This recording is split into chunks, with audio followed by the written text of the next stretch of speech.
Moo.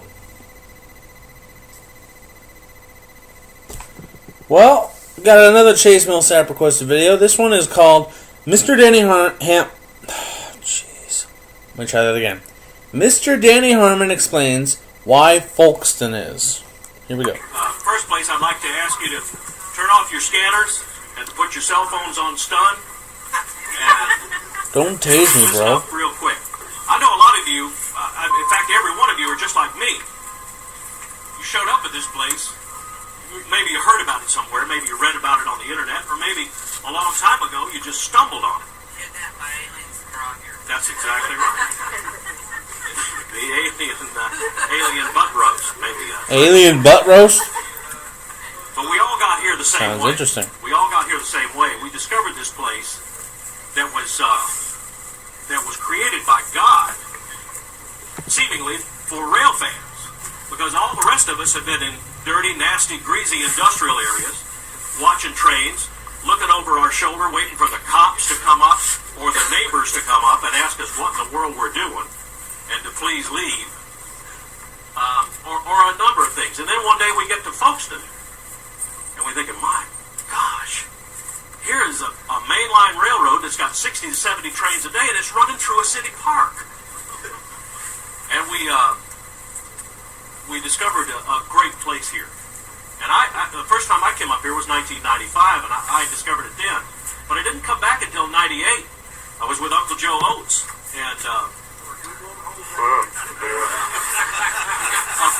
a fella drove up in an old beat-up Ford car and said, "What are y'all doing?" And I thought, here we go. We said, we're watching trains, and he said, well, Q441 is due in about 15 minutes, and right behind him, 453 is coming through. And I thought, okay, this fella either works for the railroad or he knows a lot about it. Well, it turns out he's the rail fan. And he's the ultimate rail fan that I've ever met. And he is the element that makes this the greatest train-watching place on the planet. Here, here! It was a great place to begin with. God put it here for us, but God also brought us Cookie Williams. And he is the most friendly, the most knowledgeable, and the best ambassador that anyone could ever ask for. And really, there's a whole bunch of stories behind this platform and the scanner over at the depot and all of the other stuff going on here. And it's all due to Mr. Cookie Williams. And that's the reason we're here. And we thank him. We're here to gather and thank him today for all of his work for us. Strictly out of the goodness of his heart and a little bit of ulterior motive for trying to get tourist traffic through folks. But he's the reason for this. He and the city officials worked shenanigans to get the state to build this platform. And here it is.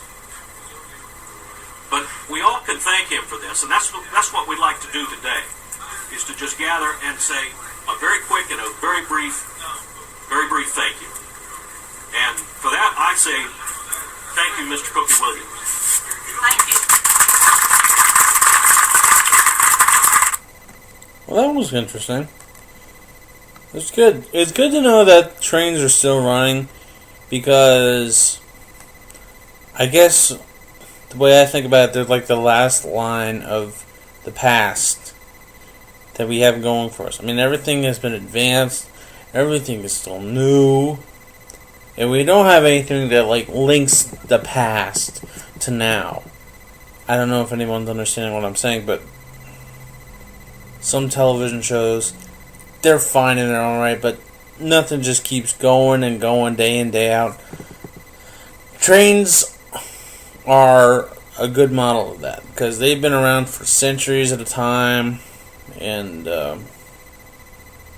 it's good to just know that they're still running. Good to know they're still running, and good to see people out there dedicated to seeing how watching the trains run. So that's about it for me. And until we meet again next time for Kyle's Critique, I'm Kyle Wheeler saying sayonara. Sayonara. Sayonara. Sayonara.